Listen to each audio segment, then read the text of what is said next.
Hi friends, പുതിയൊരു വീഡിയോയിലേക്ക് സ്വാഗതം. നമുക്കറിയാം, ജൂലൈ മാസം 3-4 തീയതികളിൽ പ്രൈവറ്റ് കമ്പനികൾ അവരുടെ നിരക്കുകൾ കുത്തനെ കൂട്ടി. അന്നു മുതൽ ഇങ്ങോട്ട് ആൾക്കാർ എങ്ങനെ റീചാർജ് ചെയ്യും, ഏത് പ്ലാൻ തിരഞ്ഞെടുക്കും, പോർട്ട് ചെയ്യണോ? ജിയോയിൽ നിന്നാണ് ഏറ്റവും കൂടുതൽ ആൾക്കാർ BSNലേക്ക് പോർട്ട് ചെയ്ത് വന്നിട്ടുള്ളത്. തൊട്ടുതാഴെ എയർടെൽ നിന്നും കുറേ ആൾക്കാർ BSNലേക്ക് പോർട്ട് ചെയ്ത് വന്നു.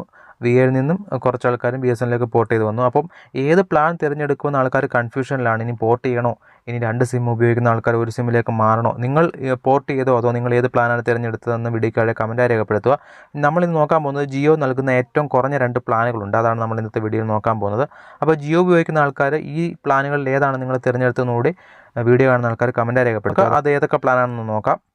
അത്തരത്തിൽ വരുന്ന 2 പ്ലാനുകളാണുള്ളത്. ഞാനിവിടെ ഓപ്പൺ ചെയ്തിരിക്കുന്നത് മൈ ജിയോ ആപ്ലിക്കേഷനാണ്. ഇവിടെ 2 പ്ലാനുകളാണ് ഏറ്റവും കുറഞ്ഞ 1 GB ഉള്ളത്. ഒരെണ്ണം 22 ദിവസം, ഒരെണ്ണം 28 ദിവസം. അതിൽ ഞാൻ കുറഞ്ഞ പ്ലാൻ ആദ്യം പരിചയപ്പെടുത്തി തരാം. 209ൻ്റെ പ്ലാൻ നമ്മൾ ഓപ്പൺ ചെയ്താൽ 22 ദിവസമാണ് കാലാവധി വരുന്നത്.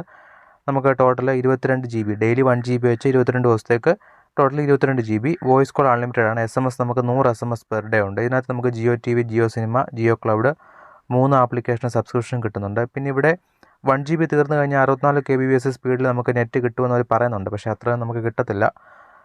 പിന്നെ നമുക്ക് ഇത്രയേ ഉള്ളൂ. 209ൻ്റെ പ്ലാനകത്ത് ഇത്രയാണ് വരുന്നത്. 249ൻ്റെ ആണ് അടുത്ത പ്ലാൻ വരുന്നത്. ഈ ഒരു പ്ലാൻ എടുത്തു കഴിഞ്ഞാൽ നമുക്ക് 28 ദിവസം കിട്ടും. അതായത് നമുക്ക് 22 എന്നുള്ളത് 28 ദിവസം കിട്ടും. ഈ 2 പ്ലാനൂടെ കമ്പയർ ചെയ്യുമ്പോൾ നമുക്ക് 209ൻ്റെ പ്ലാൻ എടുത്താൽ 22 ദിവസം കാലാവധിയുണ്ട്. 249 എടുത്താൽ നമുക്ക് 28 ദിവസമുണ്ട്. അപ്പം 6 ദിവസം കൂടെ കാലാവധി കൂടുതൽ കിട്ടും. എമൗണ്ട് വരുമ്പോഴത്തേക്ക് 209, 249 നമുക്കൊരു 40 രൂപ വ്യത്യാസമുണ്ട്.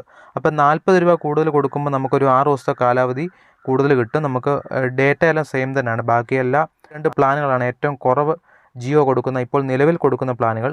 ഒരുപക്ഷെ അവർ വേറെ പുതിയ പ്ലാനുകൾ കൊണ്ടുവരാനുള്ള ചാൻസ് ഉണ്ട്. എന്തായാലും ഒരുപാട് ആൾക്കാരാണ് ജിയോയിൽ നിന്ന് BSNലേക്ക് പോയിട്ടുള്ളത്. അതുകൊണ്ട് തന്നെ പ്ലാൻ പുതിയത് കൊണ്ടുവരാനുള്ള ചാൻസ് ഉണ്ട്. അത് ഉറപ്പില്ല. എന്തായാലും നമുക്ക് കാത്തിരുന്ന് തന്നെ കാണാം. പുതിയ അപ്ഡേറ്റുകൾ കിട്ടാനായിട്ട് മറക്കാതെ നമ്മുടെ ചാനൽ സബ്സ്ക്രൈബ് ചെയ്ത് വെച്ചോളൂ. നമുക്ക് അടുത്തൊരു വീഡിയോ ആയിട്ട് കാണാം. Okay, by.